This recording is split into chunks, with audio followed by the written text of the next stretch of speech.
Saddiq Bey had a very poor and slow start to his second season in the NBA, and ultimately, I had it on my video list to make a video about how Saddiq Bey has been so disappointing this year and has not lived up to the expectations that he had after an all-rookie type season in year one, and ultimately hadn't even been playing as good as he was in his rookie season.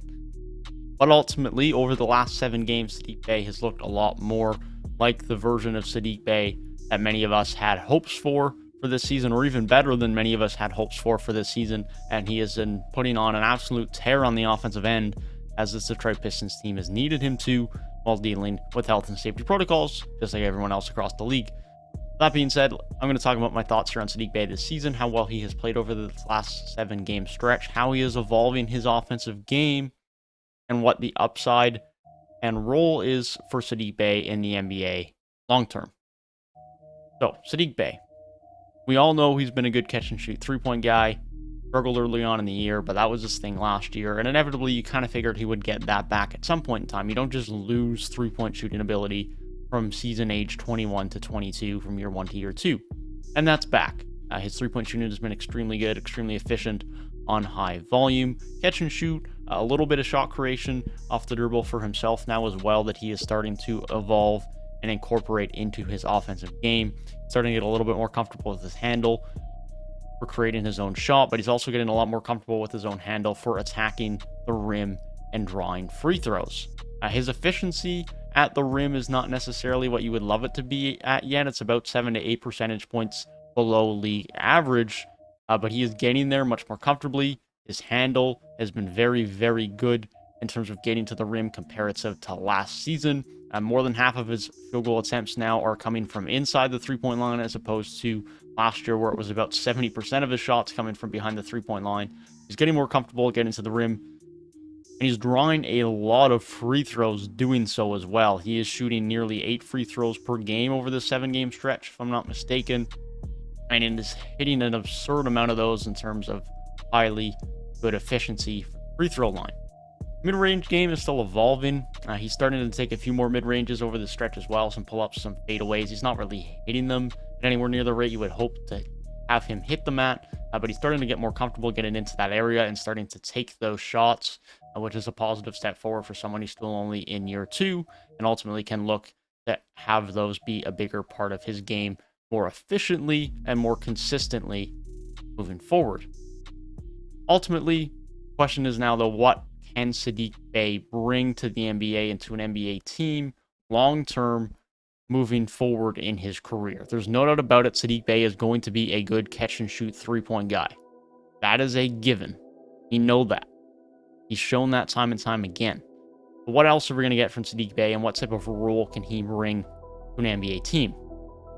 Well, that depends a lot on what type of team he's going to be on. If he's on a situation like that right now, like he is in Detroit, where he has to be a significant offensive piece, where he has to score a lot, he can probably be a 20-point per game guy. I mean, Jeremy Grant wasn't someone we ever thought was going to be a 20-point per game guy, given he improved a lot, but in the right situation, he was a 20-point per game scorer. Saddiq Bey is probably going to be a similar type of guy, not in terms of play style to Jeremy Grant, but in the right situation, he can average 20 points per game on a season. I do not doubt that. Not a bad team, whether that's Detroit or elsewhere. In his prime, I have no doubts he's going to be able to average 20 plus a game. However, I don't think the same about him if he is on a contender or a top-end playoff team. Saddiq Bey might be a solid scorer, but I don't think he's going to be a good enough scorer to be a number 1 or number 2 option on a contending team, which is what he's going to have to be. If he's going to put up 20 points per game on a contending team, he's going to have to be a number 1 or a 2 option. I just don't think he's that level of offensive player, and that's no knock against Saddiq Bey, because there's not many of those in the NBA. That's just the reality of it.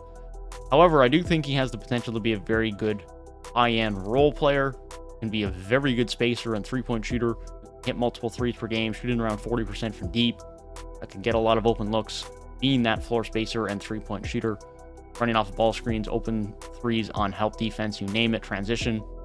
He's going to be able to get a little bit for himself on the dribble as well in certain situations, but ultimately that 3-point shooting is going to be crucial. His ability to attack the rim a little bit will be used, but ultimately as a role player for him, I think his biggest benefit on the offensive end is going to be that ability to catch and shoot threes in space, and he'll be able to attack guys off the dribble a little bit on bad closeouts to be able to get some looks at the rim and draw some free throws. But ultimately, I still really like the upside of Saddiq Bey with his length at the defensive end. I think he has the potential to be a very good high-end role player 3-and-D wing as a starting small forward for someone on a contending team. Whether he's a third option or fourth option offensively, he doesn't have to rely everything on the offensive end, but he can still put up 13, 15 a night, maybe a little bit more depending on the situation. Can get you some buckets at three-point line from the rim, but also give you some very good defense, have high activity and impact on that end. That is a little bit still more unknown as far as how good his defensive impact will be, but I do believe that he has upside on that end of the floor and can be a solid 3-and-D wing for a top tier playoff team moving forward. That is my thoughts on Saddiq Bey. That's where I see him moving forward, and that is my takeaway on his brilliant last 7 games this season. Let me know what you guys think down in the comment section below, and be sure to click the box on screen for another Detroit Pistons video just like this one. Thank you guys for watching. Hope you guys have a great rest of your day, and I'll see you guys in the next one. Peace.